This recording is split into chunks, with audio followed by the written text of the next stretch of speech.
Assalamualaikum warahmatullahi wabarakatuh. Alhamdulillahirabbil alamin wa bihi nasta'in ala umuri dunya waddin. Wassalatu wassalamu ala asrofil anbiya'i wal mursalin sayyidina wa maulana Muhammadin wa ala alihi washabbihi ajmain.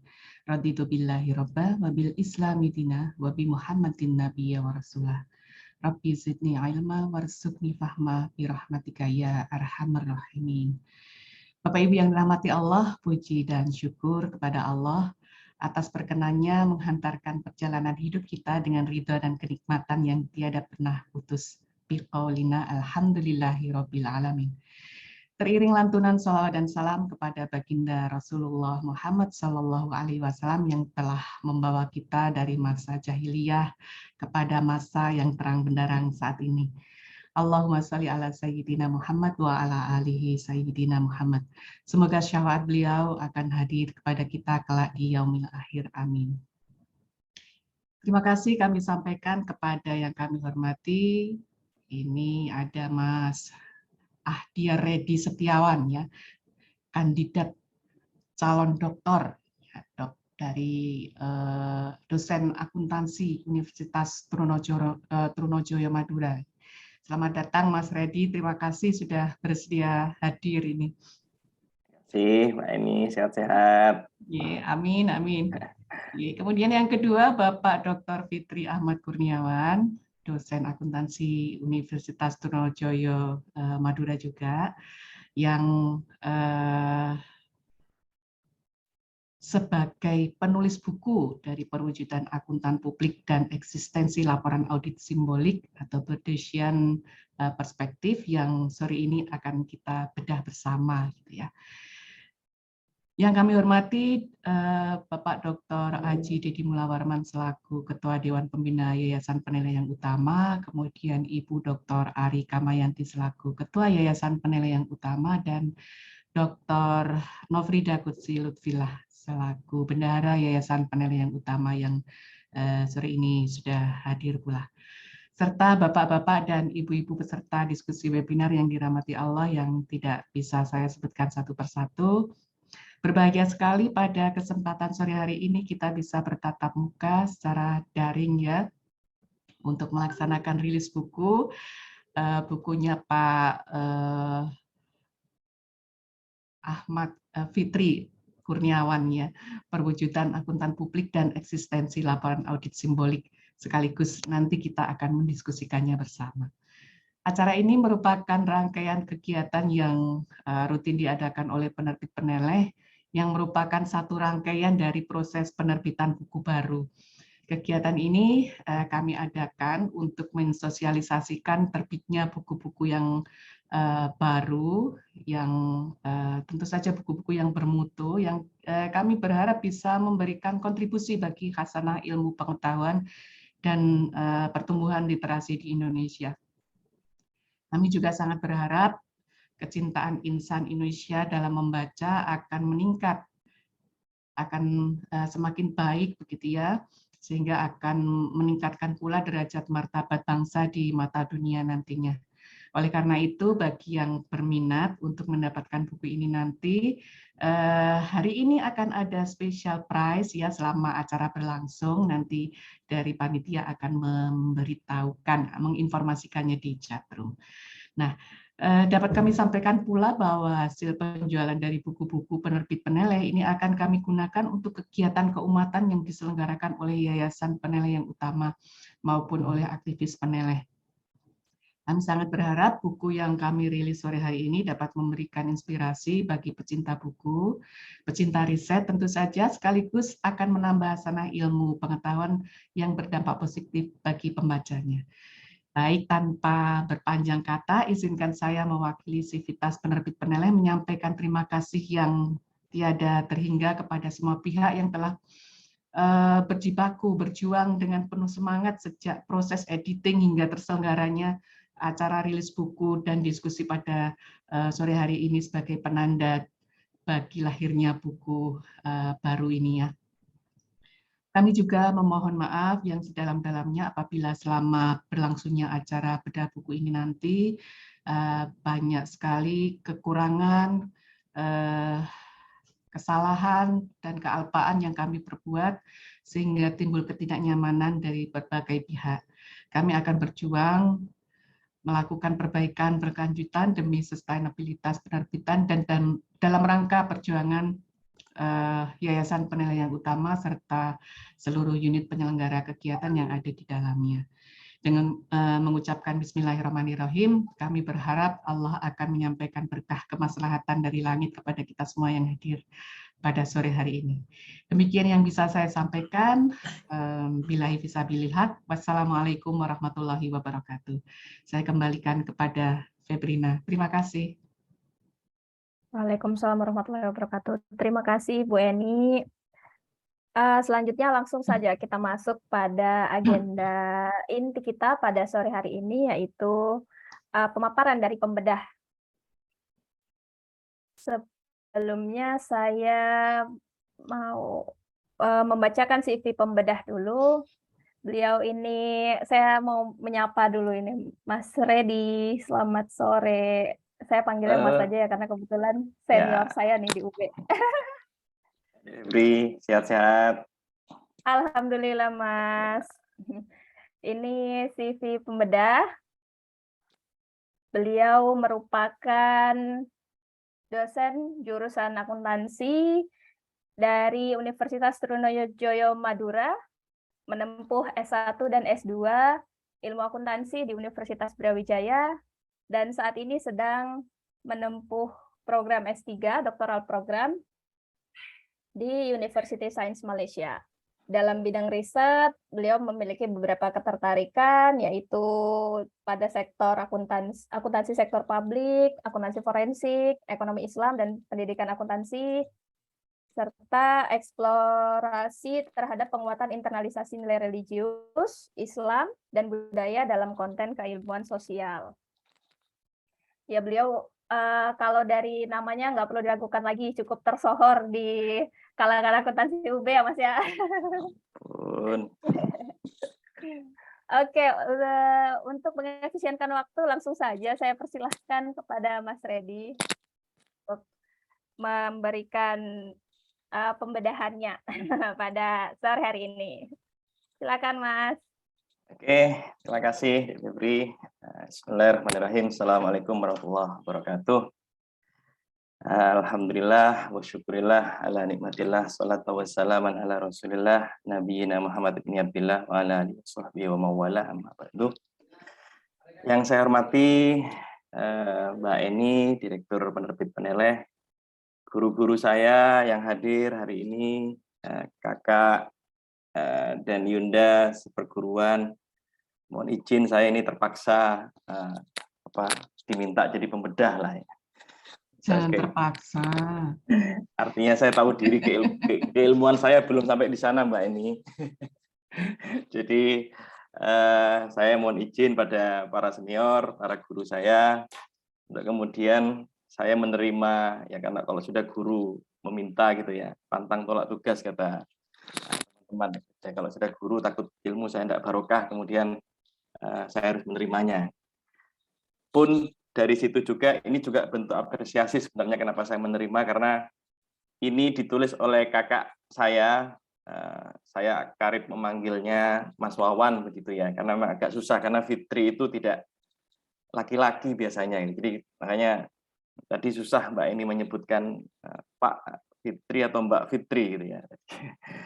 Ini perlu saya apresiasi karena riset terkait dengan audit, terutama di ranah akuntan publik itu tidak banyak beredar karena persoalan susahnya data dan informasi yang bisa dikuak, kira-kira begitu. Ini adalah ruang-ruang yang penuh dengan tabir sebenarnya untuk diungkap. Dan Mas Wawan, terima kasih sekali untuk menuliskan ini sebagai bagian dari cerita yang harus kita ketahui terkait dengan profesi akuntan.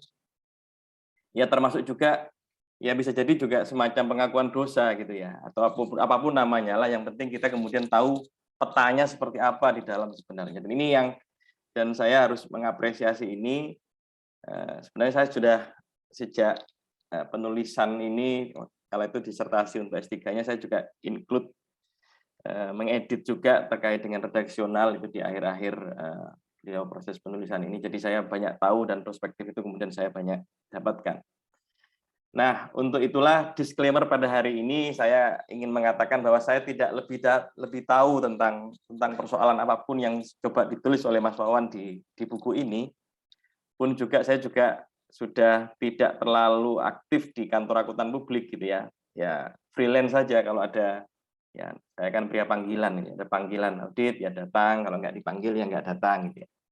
Jadi tapi jeruannya juga bisa jadi juga saya sedikit banyak tahu ya. Jadi ini yang kemudian menjadi disclaimer saya sebelum saya coba membedah lah. Saya bukan istilah membedah, saya ingin katakan refleksi aja. Jadi refleksi adalah pantulan atas apa yang saya baca dari buku ini dan saya harus apresiasi benar. Terima kasih Mas Wawan telah menuliskan kisah ini gitu ya. Dengan narasi yang mengalir begitu dan saya tahu betapa susahnya harus menguak beberapa hal yang mungkin tidak bisa diungkap semua gitu ya, tapi ini minimal kita akan memberikan pembaca dan saya harap banyak yang akan membaca buku ini sekaligus promosi gitu ya, karena penting untuk kita pahami bersama. Baik, saya sekilas saja beberapa hal yang ingin memposisikan diri bagaimana akuntan publik di Indonesia itu kemudian digelar gitu ya. Secara profesi kita beruntung bersyukur bahwa akuntan publik, mungkin ada beberapa di sini yang bukan akuntan, itu mungkin perlu kita sampaikan juga bahwa termasuk profesi yang negara mengakui keberadaannya, makanya kemudian dibuatkan undang-undang. Jadi tidak semua profesi hari ini punya undang-undang gitu ya. Dan akuntan alhamdulillah juga termasuk yang diperhatikan negara karena betapa vitalnya posisi ini. Jadi ya, akuntan publik kata Undang-Undang Nomor 5 2011 tentang AP itu ya adalah seseorang yang memperoleh izin ya, untuk memberikan jasa sebagaimana diatur dalam undang-undang ini, yaitu antara lain jasa asuran dan jasa lainnya. Istilahnya kemudian hanya ada dua, jasa asuransi ya, memberikan assurance ya, yaitu berupa jasa audit, jasa review, dan jasa asuransi lainnya, dan juga dibuka ruang untuk memberikan jasa non-asuransi, kira-kira gitu. Jadi ada konsultansi keuangan, akuntansi manajemen sesuai dengan ketentuan peraturan perundangan. Ini kemudian membuat posisi akuntan menjadi vital di mata negara, kira-kira begitu. Ini juga dibuktikan dengan banyaknya peraturan perundangan yang meminta peran akuntan untuk menilai kualitas sebuah laporan keuangan yang dihasilkan oleh beberapa entitas. Ya. Jadi mulai dari entitas perusahaan yang masuk di pasar modal, misalkan wajib diaudit, BUMN, pemerintah daerah, ya, pemilihan presiden dan wapres, dan sebagainya. Ini beberapa undang-undang saja yang coba saya kenalkan bahwa ini wajib diaudit oleh akuntan publik. Ada beberapa peraturan lain yang juga meminta adanya audit dari akuntan publik. Nah, disinilah peran akuntan publik itu menjadi substansial ketika melihat bahwa hasil pekerjaan AP itu digunakan untuk pengambilan keputusan oleh para penggunanya. Nah, maka ini perlu adanya peningkatan profesionalitas, ya, kemampuan, skill ya, untuk mengembangkan ya, kapasitas pekerjaan dari AP. Nah, itulah kita ingin tahu kemudian bagaimana habitusnya di arena pelaksanaan peran ini. Ya, habitus nanti kita bicara itu nanti terakhir. Ya. Nah, apakah posisi akuntan hari itu sehari ini sesuai dengan yang seharusnya kemudian diinginkan? Ya.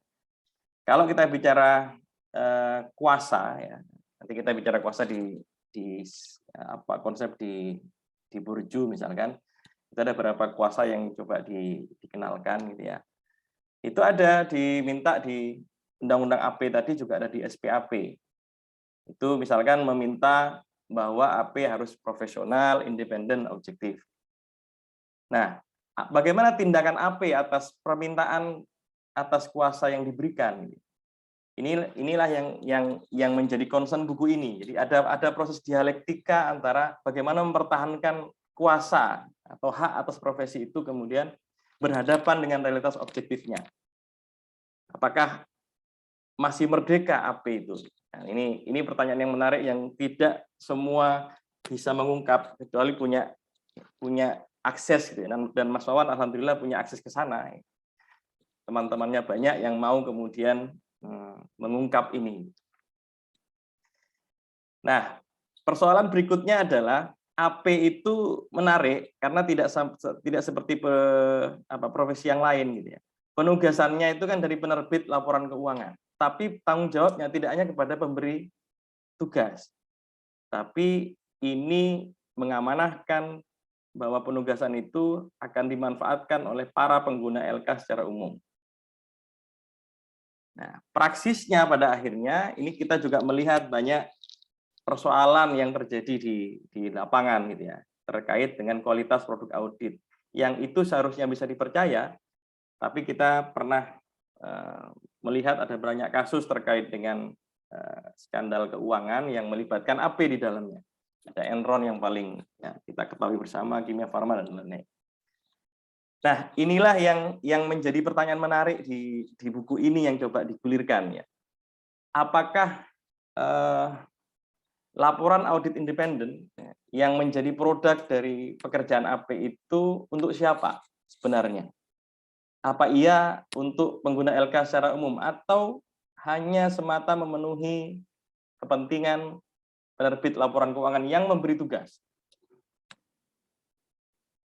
Pertanyaan berikutnya, apakah ketika berhadapan dengan arena yang dihadapi, ini ada persoalan siapa yang membiayai pelaksanaan kuasa audit tadi. Ini ada dimensi kepentingan yang lain, misalkan ekonomi, politik, dan sebagainya. Nah, pertanyaan berikutnya adalah apakah pelaksanaan terhadap audit oleh AP itu yang dominan hanya unsur ekonominya, karena entitas AP itu bukan lembaga sosial, tapi lembaga bisnis, entitas bisnis kira-kira. Dia harus memperhitungkan berapa pengeluarannya dan berapa pendapatannya kira-kira. Nah, ini yang menjadi pertanyaan dengan adanya beberapa kasus yang mencuat. Jadi buku ini coba memaparkan bagaimana persoalan pemosisian peran ya, di antara banyak kepentingan yang melingkupi AP ini ya, karena dia entitas bisnis.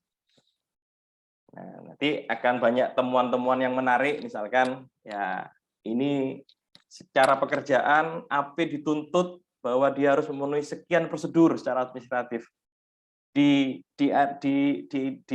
area yang jauh di sana juga disiapkan sanksi kalau tidak memenuhi tuntutan administratifnya. Nah, persoalannya adalah ketika undang-undang AP itu dibuat oleh negara untuk membuat kepercayaan terhadap hasil pekerjaan AP itu bisa kita yakini, bisa publik yakini, tapi ruangannya itu diserahkan pada pasar. Nah, ini yang menarik gitu. Ini yang tidak banyak orang tahu bahwa bagaimana prosedur perikatan itu dibuat sampai jadi misalkan si A ditunjuk menjadi auditornya perusahaan A.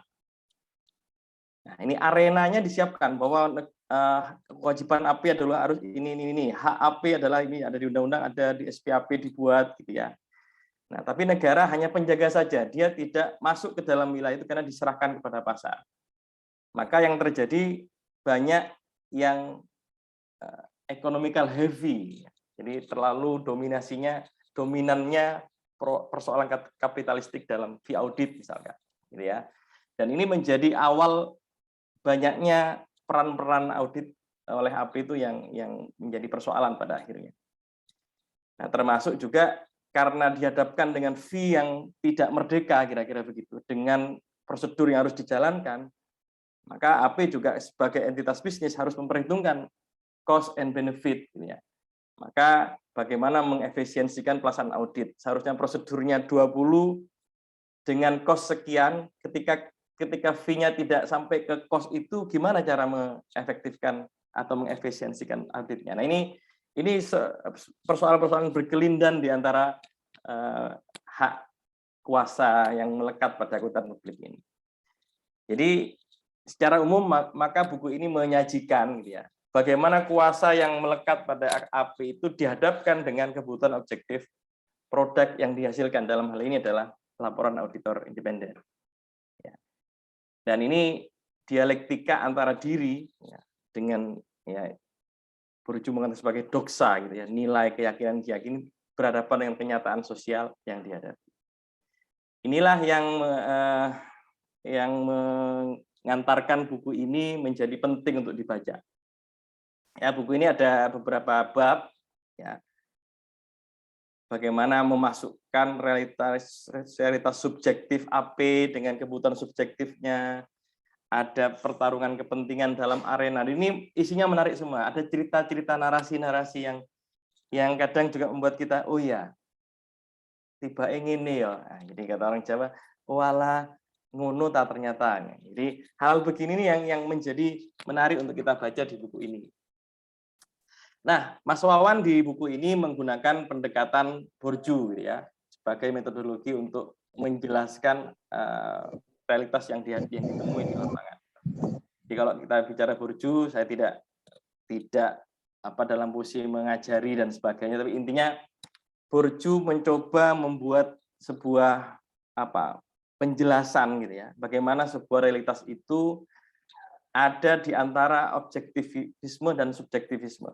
Jadi mencoba menengahi. Jadi kalau kita bicara subjektif, kita banyak melihat bahwa kesadaran pribadi itu hanya berfokus pada bagaimana cara seseorang memikirkan tentang sosialnya tanpa mengabaikan strukturnya.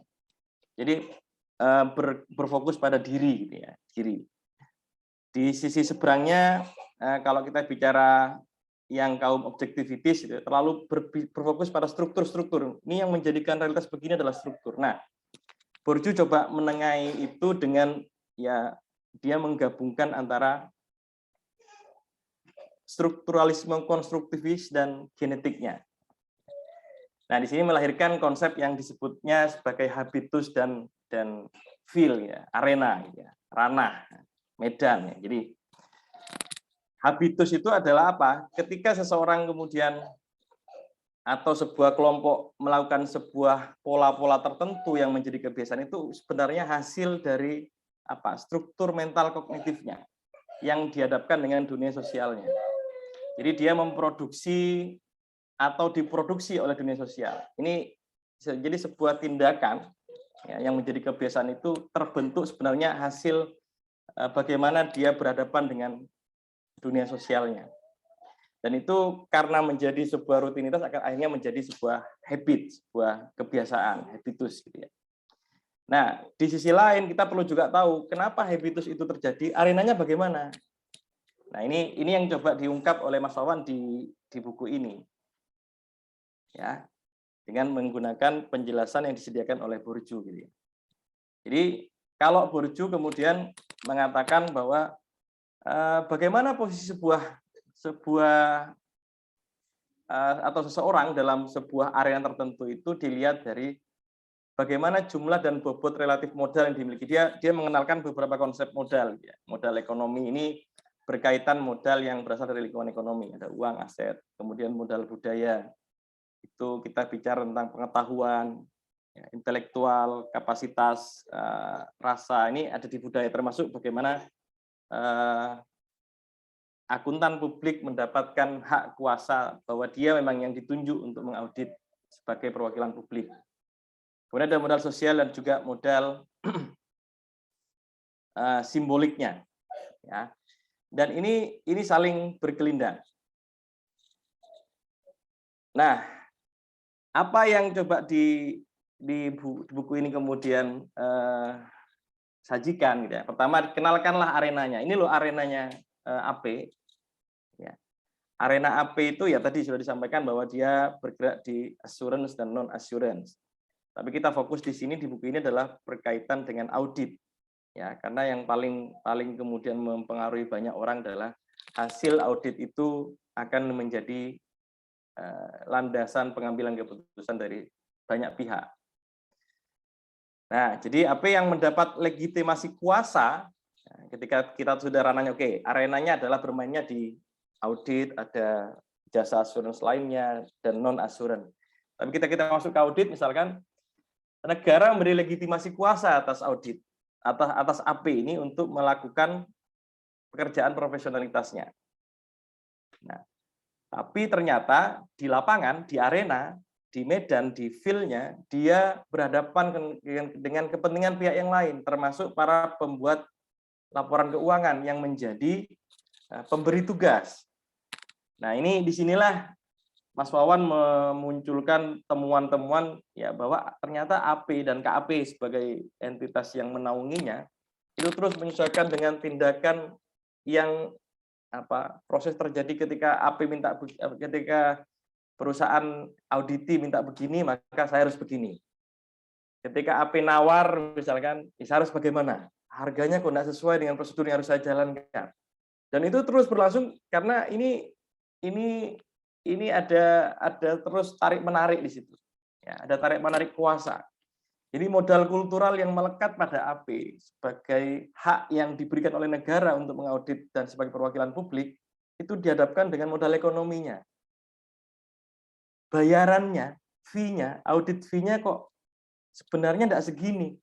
Tapi dia berhadapan dengan realitas bahwa dia tidak merdeka menentukan audit fee-nya. Nah, ini salah satu yang diangkat. Saya tidak akan menceritakan semua biar Bapak Ibu sekalian membeli buku ini gitu ya. Jadi persoalan audit fee banyak dibahas karena ini menjadi menarik karena tarik menariknya kuat di arena auditnya. Termasuk ya ini hukum pasar, ketika diturunkan dia pindah ke AP yang lain, ke AP yang lain, ke AP yang lain dan ke AP yang lain. Nah, ini kan ketika pasarnya dilepas bebas, maka proses perikatan arena auditnya itu menjadi sangat keras gitu ya. Termasuk ada kompetisi antar AP antar KAP. Nah, inilah yang menjadikan adanya banyak akrobat. Jadi kepentingan bisnisnya untuk menghidupi KAP-nya itu tetap berjalan, tapi juga tanda kutip aman secara prosedural administratif yang juga diminta oleh regulasi gitu ya. Nah, ini yang saya tangkap menarik cerita narasi-narasi yang diceritakan di buku ini. Nah, berikutnya adalah adanya banyak kuasa ya atas produk simbolik. Produk simbolik akuntan publik itu adalah laporannya. Ya, dan itu bernilai laporannya. Jadi laporan audit independen ya itu yang berujung kemudian ada namanya opini audit itu nilainya sangat karismatik ya istilahnya ya. Jadi punya karisma. Ketika WTP maka nilainya akan jauh lebih tinggi daripada WDP. Ya, dengan disclaimer dan seterusnya, tidak wajar seterusnya. Jadi ini membuat marwah sebuah opini audit itu menjadi istimewa. Nah, karena adanya kepentingan untuk menilai tentang produk simbolis AP dalam hal ini dalam opini audit, maka disinilah ketika banyak perusahaan, banyak entitas yang memerlukan audit itu kemudian dinilai dengan opini tertinggi, proses perikatan yang dilakukan oleh AP dan KAP ini kemudian jatuh pada aspek eksploitasi. Termasuk juga adanya ketersediaan sumber daya di dalam kantor akuntan publik sendiri yang menjadikan ketika permintaan banyak, ya termasuk kompetisi juga sangat ketat, maka produk simbolik ini bagaimana menciptakan dalam jumlah besar dalam koridor waktu yang ditentukan. Jadi audit itu kan ada waktunya. Ini proses komersialisasi kemudian terjadi. Termasuk juga temuan tentang bagaimana pengebirian pemanfaatan. Ini istilah-istilahnya saya keren lah, Mas Wawan memberi istilah yang kemudian membuat orang tertarik. Apa pengebirian kayak apa sih? Ya ini misalnya contohnya ketika audit hanya untuk syarat, ya. Jadi ketika menjadi syarat maka pemberi tugas itu meminta ya yang bagus lah opininya, karena ini saya kalau nggak dapat opini bagus, saya nggak dapat pinjaman bank, saya nggak menang tender. Ya, jadi yang tadi nilainya kemudian harusnya sakral dan dipakai sebagai pengambilan keputusan banyak pihak, ini semata-mata kemudian hanya dikebiri hanya untuk syarat administrasi pemberian pinjaman bank. Ini beberapa temuan yang coba diangkat oleh Mas Wawan. Maka apa yang bisa saya ingin tawarkan dan kemudian membuat Bapak Ibu sekalian yang ada di sini perlu membeli dan membaca buku ini adalah, buku ini sekali lagi adalah jarang diungkap gitu ya, praktek-praktek yang ada di balik praktek audit oleh AP di dalam arena yang dihadapinya. Jadi ini membuka semacam kotak Pandora gitu ya. Jadi sebenarnya fungsinya AP itu luar biasa. Ini kalau kita bicara ya semacam tugas profetik lah ya, kenabian. Jadi dia menjaga marwahnya publik, menjaga amanah publik untuk menilai sebuah entitas yang diberikan hak oleh negara kepada dirinya, tapi di lapangan, di arena, di ranah itu dia dihadapkan dengan situasi sosial yang mengungkunginya, dan itu persoalannya tidak mudah. Nah, di mana negara harus hadir? Jadi buku ini memberi pemahaman utuh ya, bagaimana realitas areanya dibeberkan secara luas gitu ya, secara komprehensif. Lalu bagaimana habitus AP-nya, termasuk juga menguak apa latar belakang asbabun nuzulnya, kenapa sih putusan rasionalnya kemudian jadi begitu ketika berhadapan dengan realitas objektif yang dihadapinya. Sampai ya ada istilah kekerasan simbolik. Nah, ini terjadi kekerasan simbolik pada arena audit. Nah, ini kan menarik. Ternyata akuntan publik itu yang seharusnya menjalankan tugas profetik ya, tugas kenabian, menjaga amanah publik, itu dia tidak serta-merta bisa menjalankan perannya karena dihadapkan dengan arena pekerjaan, arena pelaksanaan tugasnya yang penuh dengan kekerasan simbolik. Nah, ini Mas Wawan menjelaskan banyak hal di buku ini yang mungkin bagi sebagian besar orang yang tidak pernah berpraktek di KAP atau sebagai AP itu tidak tahu tentang dapurnya ini. Jadi ini semacam membuka dapur AP dan KAP gitu ya. Jadi apa yang bisa kemudian saya tutup dari bacaan saya, refleksi saya, pantulan saya atas buku yang ditulis oleh kakak saya ini adalah AP pada akhirnya perlu dipahami sebagai diri, gitu ya, sebagai seorang yang mengalami situasi sosial yang pelik dalam menjalankan tugas profetiknya. LAI sebagai produk simboliknya menimbulkan banyak persoalan ya di lapangan karena ada banyaknya kepentingan yang saling berkelindan. Nah, temuan studi ini saya pikir perlu diperhatikan benar oleh negara gitu ya. Negara sudah memberikan undang-undang AP, menyediakan berbagai perangkat ya yang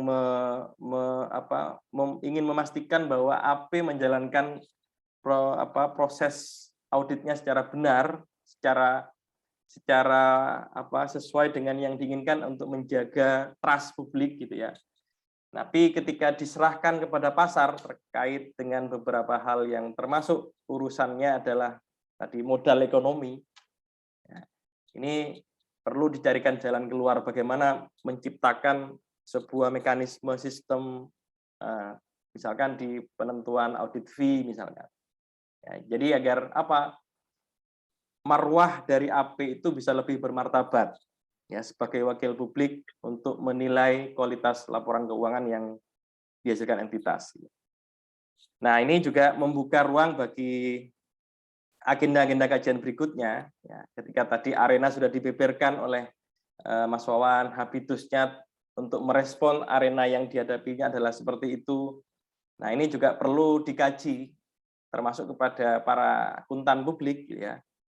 Apakah ketika arena ini belum sepenuhnya ideal, negara belum memberikan sebuah sistem yang menjamin bahwa dia bisa melaksanakan proses pelaksanaan hak kuasa tadi, kuasa kulturalnya belum ideal, apakah pilihan-pilihan keputusan atau habitus yang tercipta pada akhirnya hanya digerakkan oleh semata-mata kepentingan ekonomi, semata-mata ya biar operasional kantor jalan, gitu ya. Nah, bagaimana dengan aspek yang lain? Tidak hanya sekedar rasionalitas objektif tentang ekonomi. Bagaimana tentang rasa emosional dan batin spiritual, misalnya. Ini kan dilema-dilema yang bisa juga dikaji berikutnya. Jadi pilihan-pilihan keputusan, pilihan-pilihan tindakan yang kemudian membentuk menjadi sebuah habitus itu apa perlu juga memasukkan ini perlu dikaji juga dan saya pikir menarik juga gitu ya. Termasuk juga bagaimana tawaran penciptaan arena yang lebih tepat bagi pelaksanaan fungsi AP itu sejalan dengan olah pikir, rasa dan batinnya secara holistik. Dan ini saya pikir perlu kita pikirkan bersama. Ya, ini temuan-temuan yang ditulis oleh Mas Wawan itu memberi ruang pemahaman bagi yang tidak paham terkait dengan arena dan habitus yang terjadi di pelaksanaan modal kultural yang dibebankan pada AP itu untuk menciptakan arena yang lebih pas, gitu ya, yang lebih bisa menjaga marwah AP yang bagi saya ini mulia gitu ya. Ini semacam tugas kenabian, tugas profetik menjaga trust publik terhadap pelaksanaan pengelolaan keuangan di entitas baik yang privat maupun publik. Kira-kira itu refleksi saya. Saya terima kasih banyak mendapatkan insight yang luar biasa karena yang terus terang sekali lagi tidak banyak yang menulis di area audit gitu ya. Dan saya dari awal memang mendukung Mas Wawan untuk Mas ini perlu ditulis ya, biar semua tahu gitu ya. Dan mungkin setelah ini juga perlu diminta Mas Wawan bercerita yang nggak tertulis di sini. Jadi ruang-ruang yang mungkin juga masih bisa dieksplorasi, ruang-ruang yang mungkin tidak bisa terceritakan dengan semuanya karena ada juga banyak narasi-narasi yang mungkin masih banyak permasalahan di dalamnya. Mungkin itu pengantar diskusi dari saya dan sekali lagi terima kasih Mas Wawan, terima kasih Peneleh menerbitkan buku ini sebagai bentuk kita mengabadikan sebuah pemikiran. Dan ini saya akan selalu mengapresiasi setiap usaha, setiap ikhtiar untuk menuliskan apa yang menjadi pemikiran kita sekalian. Terima kasih. Wallahu a'lam bishawab. Assalamualaikum warahmatullahi wabarakatuh. Saya kembalikan pada Dik Febri. Waalaikumsalam warahmatullahi wabarakatuh. Terima kasih Mas Reddy atas insight yang luar biasa. Iya benar sekali. Jadi komentar Mas Reddy tadi itu saya jadi terpantik ya. Keingat lagi dari hasil wawancara saya dengan informan karena kebetulan beberapa saat yang lalu saya sempat melakukan penelitian di bidang audit juga. Benar sekali, hukum pasar itu sangat berlaku dalam audit tadi. Jadi para informan itu, para AP menjelaskan kepada kami waktu itu, utamanya mereka yang berasal dari KAP kecil ya, mereka sangat sadar bahwa kuasa mereka itu sangat terbatas. Jadi dari satu sisi mereka harus tunduk pada etika profesi dan prosedur yang sudah ditetapkan, tapi dari sisi lain kaki mereka juga diikat karena mereka hidup dari tangan klien. Seperti itu.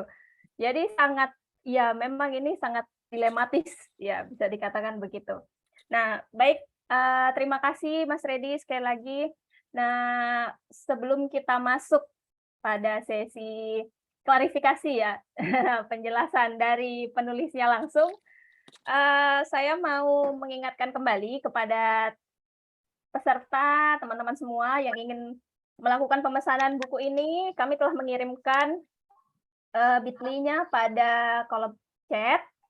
Nah, selama proses bedah buku ini berlangsung, bagi pemesan buku ini akan kami berikan diskon sebesar 20%. Baik. Nah, selanjutnya ada pemaparan video sebelum Pak Kurniawan ini untuk memberikan komentarnya ya. Ini ada pemaparan video profil katalog dari penerbit Peneleh. Ya, kepada admin saya persilahkan untuk pemaparan videonya.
Ya, baik itu tadi video beberapa buku yang telah diterbitkan oleh penerbit Peneleh. Bagi teman-teman yang ingin melakukan pemesanan bisa menghubungi admin kami. Baik, langsung saja kita masuk pada sesi selanjutnya, yaitu pemaparan dari penulis buku ini yang dari tadi mungkin sudah kita tunggu-tunggu ya. Izinkan saya untuk membacakan CV penulis terlebih dahulu. Bapak Fitri Ahmad Kurniawan, beliau lahir di Kota Tulung Agung, menempuh pendidikan S1 dan S2 di Universitas Airlangga, dan pendidikan S3 di Universitas Brawijaya. Saat ini beliau merupakan dosen di Fakultas Ekonomi, jurusan Akuntansi, Universitas Trunojoyo. Sama dengan Mas Redi ya Pak ya. Nah, selanjutnya untuk mengefisienkan waktu, langsung saja saya persilahkan kepada Pak Wawan ya, kalau Mas Redi tadi manggilnya Pak Wawan. Ya, langsung saja kepada Pak Wawan. Waktu dan tempat saya persilahkan. Baik, bismillahirrahmanirrahim. Assalamualaikum warahmatullahi wabarakatuh. Apakah suara saya bisa didengar? Ji, Pak, terdengar. Alhamdulillah. Ini sebuah kehormatan buat saya ini, terus terang. Ini pembedahnya yang luar biasa. Memang dari awal saya itu minta tolong Mas Redi ya, atau untuk intinya itu membaca tulisan saya. Terus terang saya itu bukan orang yang pede dalam menulis, terus terang. Kemudian kalau ngomong di lingkungan akademis, hidup saya itu sebenarnya ya enggak akademis banget gitu loh. Jadi ketika menulis ini saya mau menulis apa gitu ya. Akhirnya ya itu tadi ngobrol kanan kiri, kayaknya yang ini kayaknya menarik karena memang latar belakang saya memang saya ini lebih sebagai praktisi ya. Kalau dibilang praktisi ya memang praktisi karena dari lulus S1 kemudian langsung menjadi sebelum lulus sudah menjadi auditor, kemudian lanjut menjadi dosen. Nah ini melihat apa yang dipaparkan Mas Redi ini saya jadi ngeri-ngeri sendiri ini. Nanti yang maparkan ini, yang membedah itu lebih luar biasa daripada saya ini nanti. Wah, bahaya ini. bahaya ini. Makanya tadi saya lihat, wah ini saya kalau ngomong publik ini sudah beda kelas nih sama yang membedah. Terus terang saya ini bukan public speaker yang bagus. Jadi nanti mohon maaf jika mungkin gagap dan lain sebagainya. Mohon maaf. Baik, mungkin latar belakang yang pertama terkait dengan penulisan. Ini adalah bagian, mau dibilang bagian kecil atau bagian besar dari disertasi saya juga bisa. Jadi ini adalah memang latar belakang buku ini adalah saya ambil salah satu spot fokus dari disertasi saya mengenai realitas arena audit. Jadi mengenai praktek audit. Jadi istilahnya mungkin kegalauan saya. Ini kegalauan saya awalnya itu kalau saya share sekedap nih, biar ini.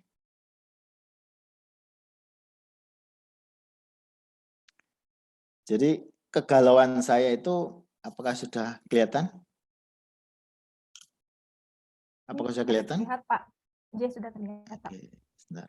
Nah, awal dari kegalauan saya itu kalau melihat praktek akuntan publik itu kayaknya akuntan publik itu salah mulu. Jadi orang tuh melihat kalau akuntan publik itu sumber dari segala sumbernya penyakit gitu. Nah, makanya saya tuh berpikir, masa sih profesi saya tuh jelek banget gitu intinya tuh kok elek banget kan lah pokoknya. Jadi saya tuh berpikir, apakah saya harus menulis gitu, menulis dengan topik ini gitu. Ya, qadarullah, akhirnya saya itu tidak sadar itu ketemu dengan bukunya Bourdieu. Jadi saya bukunya siapa itu penerbit Indonesia. Saya baca berulang-ulang, kayak ini menarik ini. Ini bacanya orang galau ini, tipe-tipe cara berpikir galau ini. Berarti berdialektika dan sebagainya. Nah, kemudian ya mungkin qadarullah lagi, saya itu menemukan sebuah link website sebuah perpustakaan digital waktu itu. Nah, sekarang masih saya akses. Nah, di situ kebetulan buku Bourdieu itu sangat lengkap. Bahkan versi bahasa Perancisnya pun ada. Termasuk buku pertamanya dia ketika di salah satu negara Timur Tengah, pertama kali produk habitus, produk dialektika dia itu di situ ada. Kemudian saya download semua. Nah, dasar itulah yang saya gunakan sebagai dasar untuk menulis realitas praktek audit ini sendiri. Karena kalau kita melihat cara berpikir Bourdieu, ini kan Bourdieu ini sebenarnya melihat sebuah realitas itu prinsipnya itu adalah proses relasi, nah, seperti yang disampaikan Mas Reddy tadi. Jadi ketika kita mau berelasi atau berbincang dengan orang, atau ketika kita katakanlah ketika kita datang ke tempat kondangan gitu, kita pasti akan berdialektika. Kira-kira cocoknya pakai baju apa ya? Kira-kira baju ini nanti diterima enggak? Nah, sikap relasi inilah dinamakan oleh Bourdieu sebagai proses probabilitas dialektika. Nah, ini yang menjadikan dasar analisis saya di dalam melakukan kajian ini. Ini contohnya kalau di praktek audit, ya ini mengenai proposal penawaran audit ini ya. Tadi sudah diungkap sama Mas Reddy nih. Kalau masalah biaya audit ini, akuntan publik itu mikirnya kayak gelutan. Saya mau ikut yang mana ini? Saya mau ikut diri saya atau mengikuti subjektivitas saya, atau saya melok klien, murah, penting dapat klien. Nah, ini kan sesuatu yang apa ya, kalau di dalam praktek audit ini bagi akuntan publik ini seperti dalam tanda kutip ini melecehkan knowledge-nya dia. Artinya sudah tidak menghargai modal kultural akuntan publik. Nah, mungkin tidak ada di buku itu ya. Jadi di disertasi saya itu saya sebutkan ini sebuah pelecehan intelektual istilahnya. Jadi dalam proses audit itu harusnya kalau dia memahami kantor akuntan publik ini sebagai penguasa modal kultural, waktu nego itu bukan nego biaya, tapi negonya adalah ente prosedurnya pakai apa ini? Oh, pakai ini. Oke, logis biayanya sekian. Tapi di lapangan tidak. Di lapangan sudah bicara ini. Bicaranya adalah berapa fee auditnya? Boleh turun enggak? Jadi kalau enggak mau, tempat lain mau loh ya. Gimana? Nah, ini kan merepotkan buat kantor akuntan publik. Ini kantor kan juga harus ngidupi karyawan gitu kan. Tetap harus bayar listrik. Apalagi gaji sekarang UMR kayak gitu kan gitu. Nah, ini situasi dilematik yang mungkin tidak banyak diungkap sebenarnya. Jadi penelitian ini sebenarnya titik analisnya di titik itu aja, di titik ini. Cuma situasi ini menimbulkan banyak drama setelah itu. Dramanya luar biasa proses dialektikanya. Nah, ini yang menurut saya apa ya di buku itu saya mengungkap bagian itu. Nanti ada hal yang, nah ini proses dialektika ini bisa kalau di Bourdieu itu membunuh sebuah keyakinan tunggal mengenai kuasa akuntan publik. Apa kuasanya? Kuasa independence. Kalau kayak gini kan dia udah tidak independen. Padahal kalau kita sekolah audit, teori audit ini kan independen itu adalah kekuasaan tertinggi. Kuasa sejatinya akuntan publik gitu kan. Karena dia kalau independen itu kan jualannya dia jualan knowledge-nya dia, jualan ilmu auditnya dia. Yang tujuannya adalah mengabarkan, menginformasikan ini perusahaan kayak apa sih kepada pengguna. Kan gitu. Jadi harusnya seperti itu, tapi di lapangan ternyata tidak. Dialektikanya. Jadi akhirnya arena audit ini menjadi arena yang tercerabut dari logika operasionalnya sendiri. Jadi sebenarnya benar yang dikatakan Mas Redi tadi, harusnya kalau kita bicara mengenai arena intelektual, kalau di Bordeaux itu mengistilahkan adalah tempat apa namanya, seniman berkarya dan sebagainya. Bordeaux mengistilahkan kalau seniman itu dia bebas menggambar, dia melukis apapun, bercerita apapun. Tapi ketika dia berhadapan dengan penerbit, berhadapan dengan ruang pameran, ini menjadi aneh lagi. Nah, Bordeaux sama di kantor akuntan publik ini, saya tuh bicara mengenai knowledge saya, yang saya juali knowledge saya. Nah, ternyata di arena ini tidak ketemu logika itu. Meskipun pemerintah sudah bikin aturan segala macam, ternyata sifat dari aturan itu tidak mengatur. Nah, seperti kalau Bordeaux itu mengistilahkan adalah pertandingan sepak bola. Sepak bola itu malah lebih bagus. Ada aturan nekel gini tidak boleh, ini tidak boleh. Nah, kalau arena audit ini dilempar gitu aja. Sudah silahkan gelutan dewi. Artinya optimalisasi apa yang bisa dioptimalisasi dari produknya dia. Nah, makanya ini kalau audit kan ini tadi independen. Nah, makanya yang terjadi adalah ini realitas ini yang meracaukan. Mungkin ini yang belum banyak diungkap. Yang pertama adalah syarat untuk administrasi, untuk syarat saja. Nah, ini menjadi sesuatu yang apa ya, membuat kantor akuntan publik ini seperti tadi merusak. Nah, kepentingan syarat administrasi ini sebenarnya lahirnya dari sebuah regulasi. Ini seperti di Inggris ya, kita baca bukunya Empower, itu adalah audit eksploitasi. Jadi ledakan audit. Akhirnya sekarang kan sudah lihat nih, semua lapangan itu butuh audit. Semua lapangan ini kan butuh audit.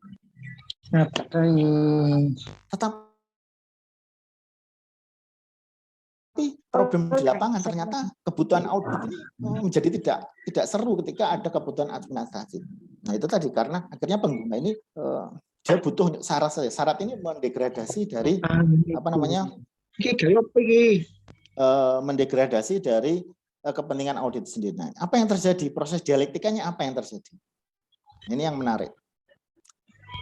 Akuntan publik berrelasi dengan pengguna, tapi logikanya berbeda.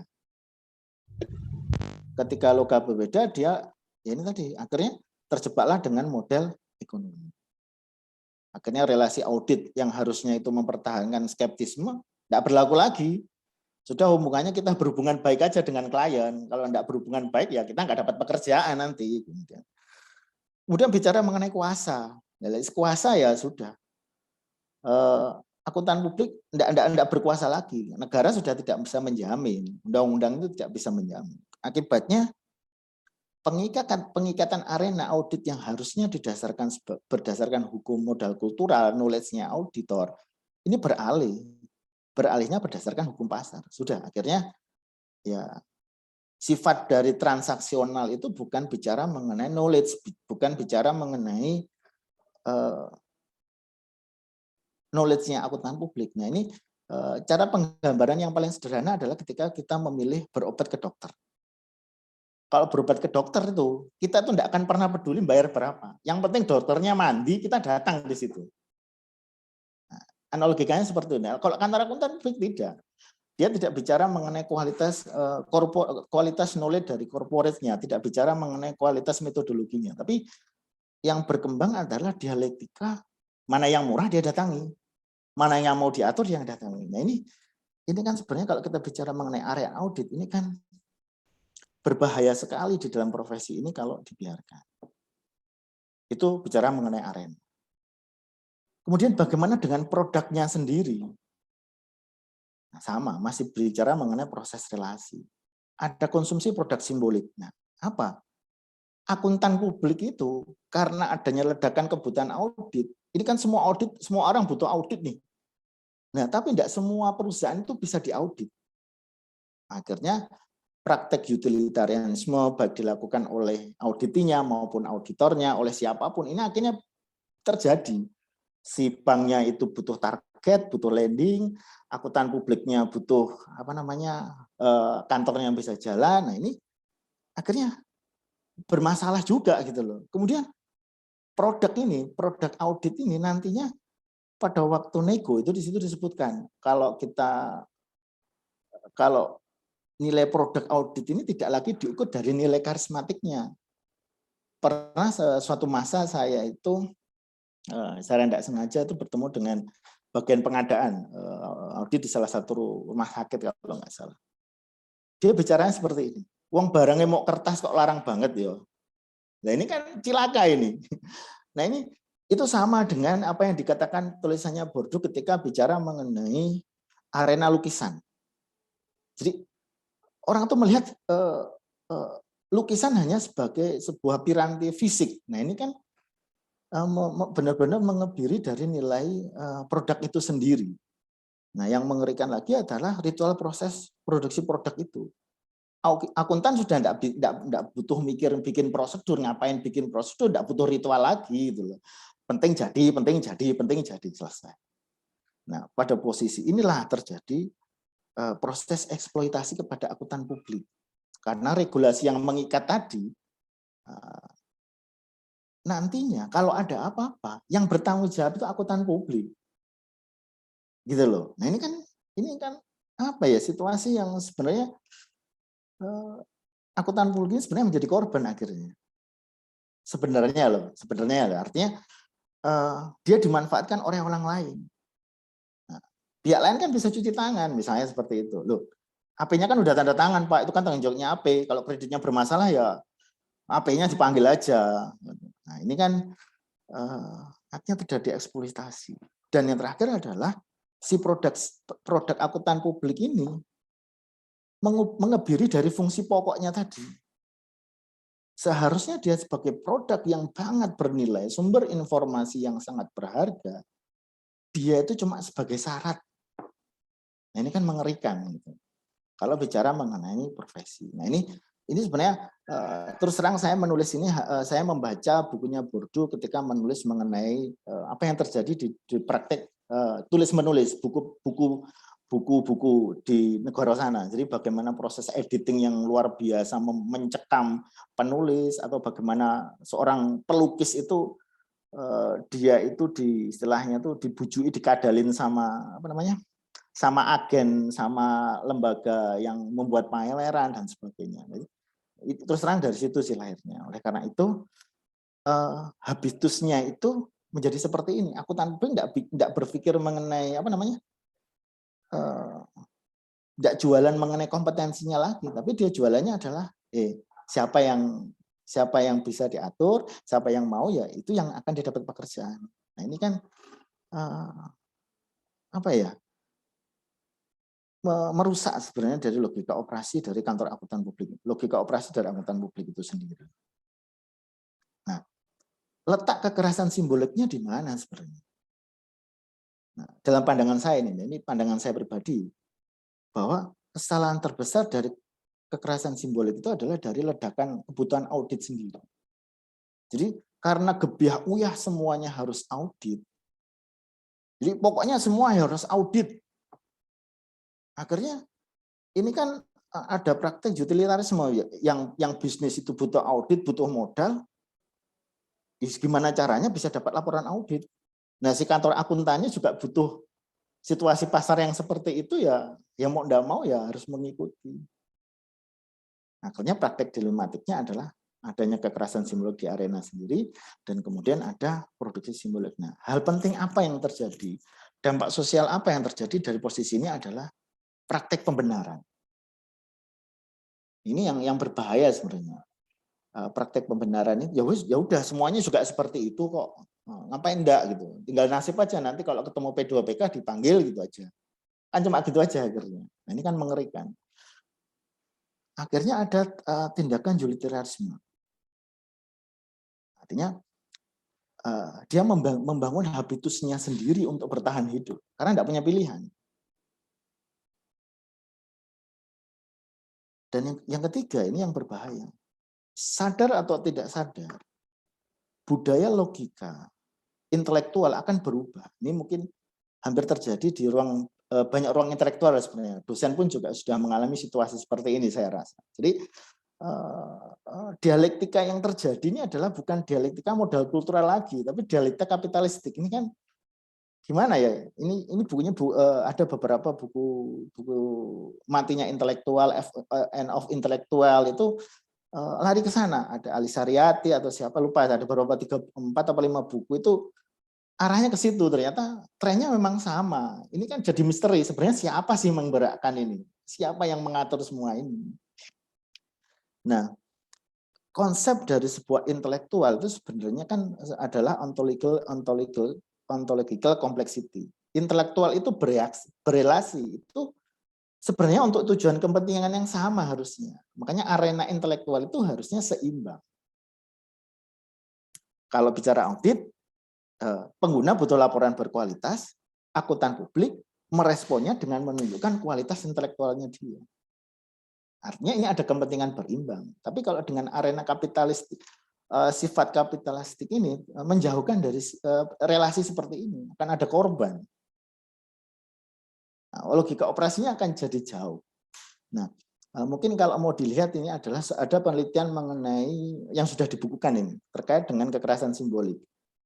Bukunya saya lupa. Jadi penelitian mengenai kekerasan simbolik pada waktu UNAS kemarin. Nah, sama, ada kekerasan, ada penelitian di sini, tapi konsekuensinya penting apa? Pada waktu UNAS itu kan kita melihat perilaku utilitarian, guru menyebarkan jawaban, liarnya dan sebagainya, hampir sama sebenarnya. Akhirnya di situ timbul pembenaran loh. Kan ini negara Indonesia ini kan luas, kualitas pendidikannya beda dan sebagainya. Solusinya adalah seperti itu. Kira-kira seperti itu. Semoga tidak kalah sama yang membedah ini. Mohon maaf kalau ngomongnya agak ngelantur-ngelantur ini, karena pembedahannya itu luar biasa soalnya.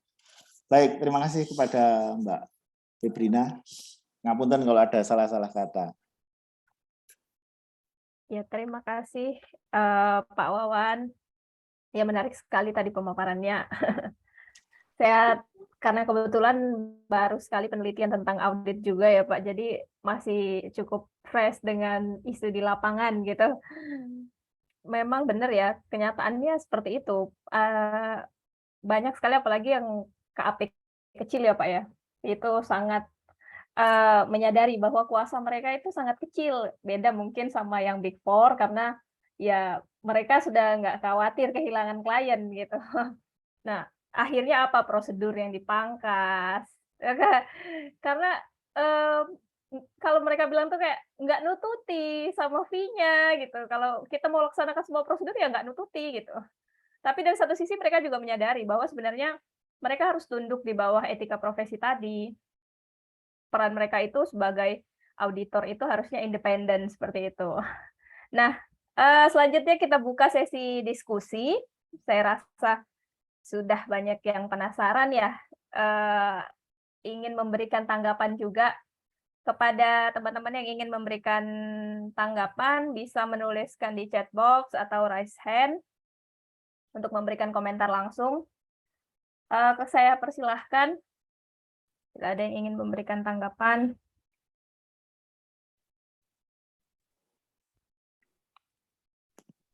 Ini ada beberapa peserta kita. Beberapa nama ini ada yang familiar.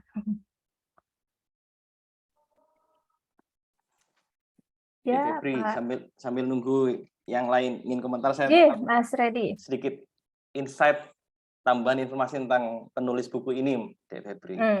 Jadi saya terus terang selalu kagum sama Mas Wawan ini. Jadi ini orang yang jiwanya mirip-mirip saya, agak rebel-rebel gitu ya. Cuman saya agak ada sentimentalnya sedikit gitu ya. Mas Wawan ini musisi, Febri. Jadi seniman, dan senimannya juga ya dia melawan kuasa industri bahwa kalau menciptakan lagu harus sesuai dengan industri gitu ya. Makanya dia underground. Nah, ini juga saya tunggu nanti perlawanan gitu ya, tanda kutip, bagaimana ketika negara belum hadir di ruang arena yang tidak meninggikan marwah AP ini gitu ya. Ya, ini apa yang bisa dilakukan sambil menunggu itu? Gitu. Ini kan persoalan juga ada urusan dengan ekonomi tadi masalahnya. Jadi ini perlu juga nanti kita diskusinya agak panjang nih Mas Wawan. Jadi saya selalu ingin mengorek banyak dari Mas Wawan. Mas Wawan ini personifikasi yang menarik bagi saya.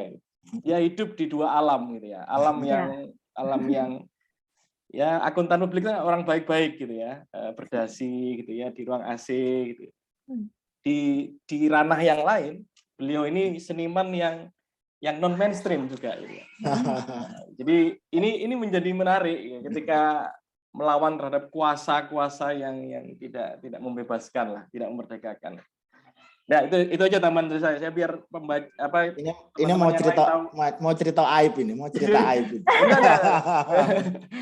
Ini bagian dari kekaguman saya ini. Jadi hidup di dua ini tidak mudah gitu ya. Iya, benar.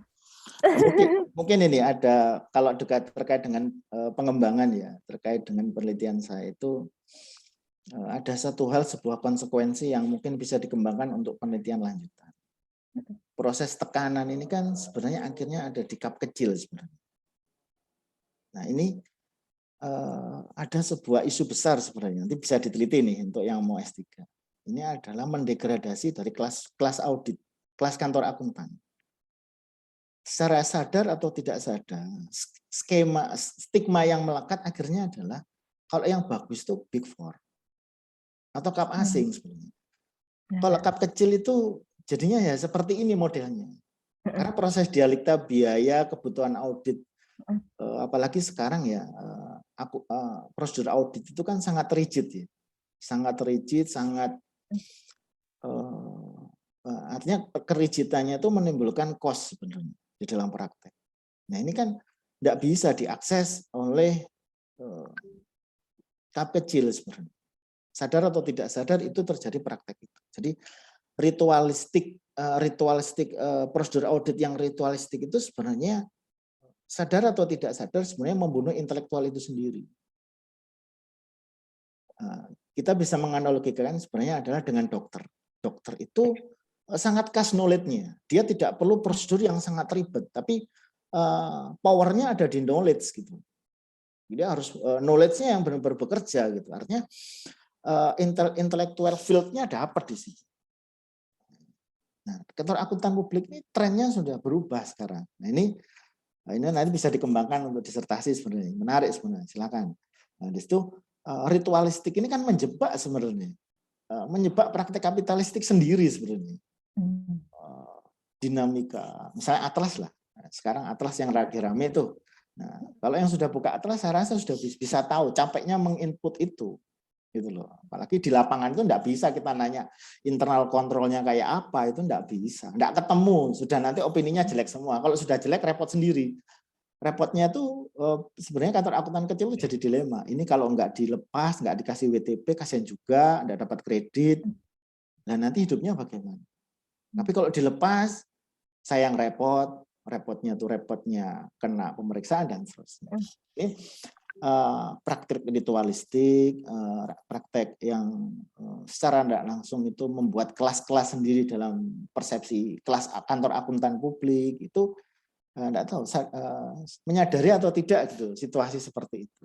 Nah, ini ada tulisannya Empower sih sebenarnya terkait. Saya terus terang tergelitik dengan bukunya Empower. Ada 3 buku yang menarik menurut saya. Ya itu sama di situ. Dan ini menarik sebenarnya kalau mau dikembangkan. Itu sih menurut saya. Kalau yang urusan musik tadi ya dicari-cari aja lah. Saya enggak enak. nanti kaget semua kalau lihat link YouTube-nya. Oke, gitu. Mungkin ada yang mau bertanya, silakan. Mungkin Pak Banu. Iya, ini sudah ada dari Pak Banu. Monggo Pak. Ya, baik. Bismillah. Assalamualaikum warahmatullahi wabarakatuh. Waalaikumsalam warahmatullahi wabarakatuh. Ya, ini saya sebenarnya hanya ingin mengapresiasi saja kepada Mas Wawan nih ya. Teman seperjuangan saya juga menyelesaikan S3. Ya, sama-sama terlambatnya. Dan sama-sama kemudian diminta untuk menyusun buku juga dari hasil disertasinya. Oh ya, di sini ada Mas Reddy. Siap, Ya. senior. Ini senior sekali nih, senior dan teman seperjuangan ini. Ya, baik. Memang kalau masalah akuntan publik itu memang bukan ranah saya, karena kebetulan saya di ranah akuntan sektor publik. Ya, walaupun sama-sama publik tapi sangat berbeda jauh dunianya seperti itu. Tapi kalau saya juga memperhatikan dari perkembangan penyusunan disertasi Mas Wawan, ya kebetulan juga sering juga kita berdiskusi, ini menjadi satu hal yang cukup menarik sebenarnya untuk kita bahas. Nah, Mas Wawan sendiri dengan dunianya di akuntan publik itu mencoba mengungkap berbagai hal yang memang selama ini tidak terungkap seperti itu ya. Terus terang memang saya belum membaca bukunya maupun juga disertasi Mas Wawan ya. Tapi di sini ada satu hal yang cukup menggelitik bagi saya ketika Mas Wawan sudah menemukan berbagai fakta yang tadi juga sudah secara luar biasa disampaikan terkait dengan hal-hal yang ada di dalam di arenanya akuntan publik itu.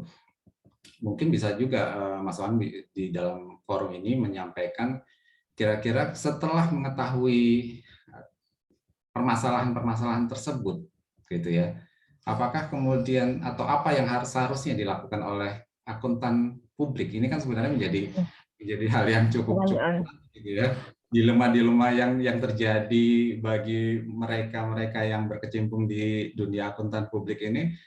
Apa sih sebenarnya yang bisa kontribusi gitu ya, atau kontribusi dari penelitian tersebut sehingga memang memberikan pencerahan bagi para pembaca agar supaya kalau memang masalahnya seperti ini, saya harus seperti apa ya agar supaya tadi seperti misalkan masalah independensi, mengedepankan independensi, kemudian masalah intelektual ya.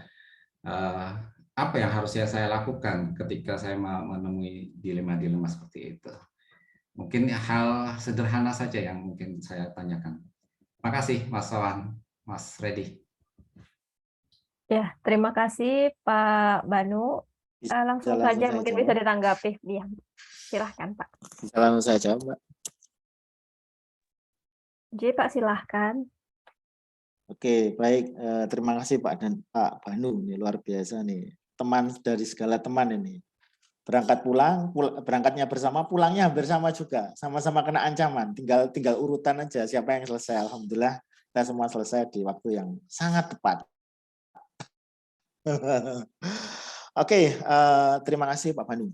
Pertanyaannya cukup menarik buat saya karena ini juga pada waktu itu ditanyakan sih sama penguji juga. Terus kalau gini mau diapakan kan gitu pada waktu itu. Nah, kalau menurut saya itu sederhana. Saya masih bertumpu di Bordeaux. Solusi logisnya adalah ya menyamakan struktur arena audit. Jadi menyamakan struktur arena audit. Ya disamakan saja. Jadi jangan sampai ada perbedaan kepentingan. Itu secara teoritisnya seperti itu. Kalau mau aman. Nah, kalau dalam tataran praktis, kalau bagi saya sebagai seorang praktisi, agar marwah dari laporan audit ini tetap terjaga, ya jangan semuanya harus diaudit. Jangan semua semua produktivitas bisnis itu endingnya harus diaudit semua. Jangan. Karena kantor akuntan ini banyak loh tipe reportingnya gitu. Selain jasa audit ada review, ada berbagai macam hal. Kenapa? Murni dari pengalaman saya misalnya, ada sebuah perusahaan yang cukup kecil sebenarnya. Dia butuh kredit sebenarnya, dia butuh kredit. Pada waktu itu dia kebingungan. Nah, itu ada juga di pernyataan salah satu narasumber. Jadi dia suruh kebingungan, suruh ngasihkan raca laba rugi itu dia bingung sendiri. Nah, kemudian ada pernyataan menarik dari dia. Sama juga pernyataan dari narasumber ke orang banknya itu. Pada waktu audit bank dia bilang, Mas, saya itu untuk mikir bertahan hidup aja susah Mas. Jangan disuruh bikin laporan keuangan, pusing saya. Lah ini kan menarik sebenarnya. Ini kan menarik sebenarnya. Saya tuh cuma butuh kredit, jangan suruh bikin laporan keuangan. Enggak bisa, saya enggak bisa. Ya, tapi karena orang banknya itu bersikukuh pada waktu itu. Ini pasti yang kerja di kantor akuntan publik pasti mengalami hal yang sama pasti. Nah ini kan pihak bank nggak mau ya, tetap harus ada laporan keuangan. Kalau saya enggak ada laporan keuangan, jenengan kreditnya nggak cair, kan gitu. Checklistnya nggak ada, di checklist syarat telah diaudit itu nggak ada. Nah akhirnya apa yang dilakukan klien itu? Ngomong ke kantor akuntan publiknya, Mas, aku kayak nopisan, Pak Mas laporan keuangan lagi gimana ini? Masa auditornya suruh bikinkan laporan keuangan, harus habis itu suruh nyusun laporan, habis itu suruh meriksa sendiri. Nah ini kan kiamat ini namanya, rusak semuanya kan gitu. Nah oleh karena itu bagi saya regulator perlu berpikir, perlu membuat solusi. Jadi jangan semuanya diaudit. Jadi tidak harus semuanya audit. Ada review kalau memang tidak terlalu besar katakanlah. Selama sudah mengcover asetnya, cash flow-nya aman, saya rasa tidak perlu diaudit. Kecuali yang besar-besar itu. Jadi memang dia perlu audit, otomatis fee-nya logis, prosedurnya juga logis, cost-nya juga logis gitu. Jadi jangan terlalu dipaksakan, karena nanti akan berhadapan dengan situasi seperti itu. Nah akuntan publiknya kan juga bingung sendiri, dilema sendiri. Aku ya butuh duit, saya juga butuh uang untuk hidupi. Nah akhirnya ya praktek nanti jenengan tak kenalkan sana, nanti yang ngerjakan sana, nanti auditnya sama saya. Nah ini kan tambah repot kemana-mana. Gitu. Jadi menurut pemikiran saya, ya masih mengacu di bodu juga sih. Jadi jangan gebiah-uyah lah, jangan gebiah-uyah, semuanya tuh harus diaudit. Karena di Indonesia ini kan dinamika korporatnya itu kan tidak seperti yang di sono gitu. Jadi itu yang perlu dipahami. Itu sih menurut saya solusi simpelnya gitu Pak Banu. Dari kacamata saya, misalnya saya sebagai praktisi aja deh, jangan jadi akademisi, saya agak takut ini kalau akademisi. Itu menurut saya Pak Banu. Ya, terima kasih. Memang kalau di berbagai kegiatan itu kan ya nggak cuma di akuntan publik ya. Di sektor publik pun juga sama dilema-dilema yang dihadapi, yang memang perlu disikapi dengan bijak, bagaimana kita kemudian mempertahankan idealisme, tapi juga kita tidak mengabaikan aspek ekonominya seperti itu. Ini hal yang cukup rumit dalam hidup ini. Ya, terima kasih. Terima kasih sama-sama Pak. Terima kasih. Mungkin Pak Reddy bisa komen juga, silahkan. Kan dia juga pemain luar dia. Nah, saya pokoknya hanya ingin Mas Wawan ayo kalau ada kelas-kelas begini kan kata Karmak kan harus dilawan ya. Kelas bourgeoisnya Big Four, proletarnya non Big Four kan gitu. Nah, ini kan jiwa rebelnya kan harus kita bikin sistematis gimana cara melawan Big Four ini kan gitu. Nah, negara harus berpihak pada siapa ini? Big Four berapa sih? Ya, yang non Big Four berapa sih kan? Ini kan kalau kita bicara berapa-berapaan kan kuantitasnya lebih banyak yang UKM lah ini kan daripada yang pengusaha go public ini kira-kira gitu. Dan negara memang harus kita tidak boleh dibiarkan ini Mas Wawan. Jadi atas nama marwah akuntan publik yang harus kita jaga gitu. Ini negara jangan hanya berpihak pada Big Four aja ini. Standar fee-nya harus bagaimana ya, harus sama lah, sama-sama ngaudit kok. Sama-sama menjaga trust publik ya. Jadi kalau nggak bisa sendirian ya harus sama-sama Mas. Nah, gitu. Ya, kata Karl Marx mau lewat jalur kultural atau struktural kan gitu. Nah, ini kan sudah jelas ada kasta-kasta yang dibiarkan saja oleh negara dan dibiarkan di hukum rimba ini. Kira-kira gitu Mas. Mantul Mas Reddy. Apalagi ini nanti kalau dibaca, mungkin adanya. Monggo Pak, silakan Pak. Terima kasih. Terima kasih. Ini tadi ada Bu Ari Kamayanti, Pak. Raise hand, mungkin mau memberi komentar. Ya, Bu Ari. Udah lower hand kok, nggak jadi.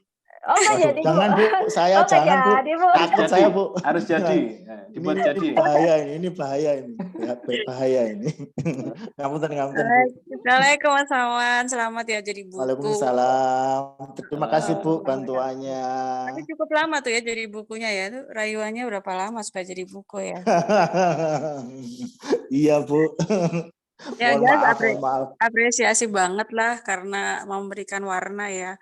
Melihat profesi akuntan publik tidak dari semata tentang ya kalau di skripsi atau itu yang lain tuh kan biasanya akuntan publik itu diaudit oleh Big Four atau non Big Four kan gitu-gitu doang ya, kayaknya membosankan sekali itu. Peran akuntan publik itu jadi kayak dummy variabel gitu ya. Di banyak penelitian-penelitian yang mainstream. Jadi ini ada sesuatu yang menarik yang ditawarkan. Cuma saya tuh mikir gini ya, seandainya gitu ya, nanti kan ada tawaran ya kalau misalnya riset-riset ke depan seperti apa gitu kan, seru banget ya untuk melihat bagaimana sebetulnya kita bisa pakai kacamata yang berbeda ya. Kalau kacamata Bourdieu itu kan memang sangat masih masuk ke Marxis gitu ya. Kirinya kerasa banget gitu ya. Kirinya terasa banget dalam arti yang dia melihat habitus gitu ya kalau Bourdieu itu ya. Tapi kalau tadi yang disampaikan Mas Wawan gitu, hasil dari informan gitu ya, ya bagaimana misalnya, ya gimana lagi gitu ya, kita tuh udah susah begitu. Kalau dari kacamata versi kita gitu ya, orang Nusantara begitu, mungkin nggak gitu ya kita ngelihat pemberian opini dan lain-lain itu mungkin bagian dari semacam kultur ya, apa unggah-ungguh kah gitu ya. Itu hal-hal yang mungkin kalau kita lihat dari kacamata yang berbeda bisa jadi sesuatu hal yang menarik lagi ya Mas ya untuk diteliti ya. Tapi ya, memang akuntan publik bukan dunia saya. Saya selama hidup kayaknya nggak pernah jadi akuntan publik. Jadi ya saya nggak mau bicara banyak ke situ. Cuma dari segi metodologi mungkin ada sesuatu yang bisa dipertimbangkan. Kedepannya sih mungkin bisa memberikan warna yang berbeda. Gitu deh, selamat sekali lagi ya Mas Wawan, makasih Mas Reddy sudah membedah teman-teman semua. Saya kembalikan ke Mbak Febri. Makasih Bu Ari. Luar biasa ini. Guru saya ini. Guru saya yang luar biasa. Itu Pak Febri. Atau mungkin saya perlu komentar, enggak perlu ya? Iya, kalau ada yang mau dikomentari, Pak. Mungkin. Oke, baik. Terima kasih. Ini sedikit saja. Memang menarik Bu Ari kalau kita bicara mengenai kultur khas di Nusantara ya, terkait dengan proses dialektika itu, apalagi hubungan dengan budaya. Saya ada bimbingan mahasiswa saya terkait dengan praktek opini dalam hubungan dalam realitas ewo pakewo dalam tradisi Jawa. Itu ada. Jadi ini masih proses. Sudah selesai sih penelitiannya, jurnalnya masih dalam proses. Ada itu. Mantap. Siap. Tradisi. Terus sama kemarin saya sempat ngaji sama Mas Reddy nih terkait praktek budaya Madura Mas Reddy ya, tapi untuk inspektorat pada waktu itu. Apa kemarin Babur Rotu ya Mas Reddy ya? Mas Reddy ya, itu sih Bu Ari. Terus kemudian mungkin bisa kalau dikembangkan terkait dengan dialektika spiritualnya. Waktu itu salah satu masukan dari Prof Iwan itu, kenapa sih kok nggak kan bisa dikembangkan dengan dialektika spiritualnya? Ya Prof, cuma ini kalau saya lari ke sana sekolah saya nggak selesai nanti. Saya sudah di ujung tanduk, nggak mungkin saya mau lari ke sana. Saya buka wacananya saja. Akhirnya diizinkan sama Prof Iwan praktek dialektika spiritual karena sepengetahuan saya di Quran itu disebutkan antara malaikat dan setan itu berimbang. Kalau nggak salah 88 disebut. Antara nafsu dan satunya apalagi lupa, juga sama jumlahnya kalau nggak salah 128. Nanti Gus Reddy bisa membetulkan nanti. Setahu saya seperti itu. Jadi bisa sebenarnya kalau mau dilarikan ke dialektika spiritual. Itu Bu Ari komen saya. Terima kasih sekali lagi. Saya kembalikan kepada moderator.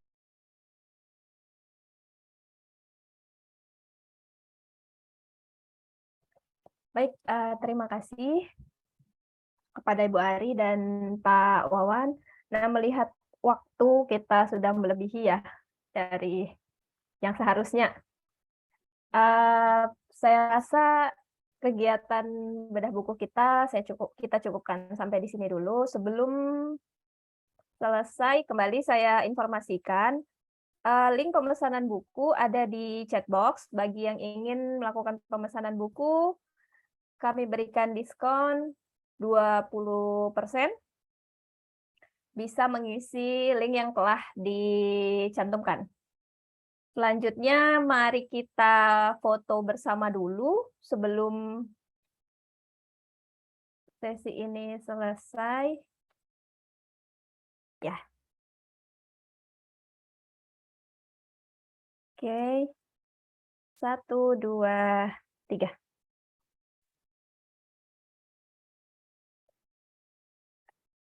Ya, karena ada yang baru menyalakan kamera, kita ulang ya. 1, 2, 3. Oke. Nah, ini mau mengingatkan untuk minggu depan kita ada bedah buku lagi nih dari Ibu Andi Sri Wahyuni. Penulisnya ada di sini sepertinya. Ya, ini judulnya Untung atau Rugi sama saja kok. Nah, untuk teman-teman yang ingin bergabung, bisa mengisi linknya. Kegiatannya dilaksanakan 25 Juli di waktu yang sama. Ya, oke. Saya rasa itu saja.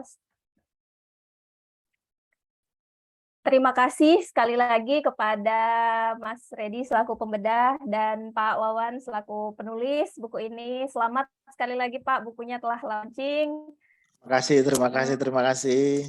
Barakallah, Mas. Semoga Amin, pangestune. Suwun lho, Red.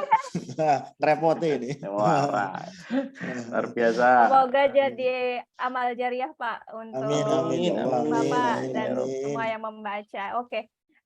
Sekali lagi terima kasih kepada semuanya. Kita tutup kegiatan kita sore ini dengan mengucap hamdalah, Amin. Saya cukupkan. Mohon maaf bila ada kesalahan. Assalamualaikum warahmatullahi wabarakatuh. Waalaikumsalam warahmatullahi wabarakatuh. Izin nggih, turun.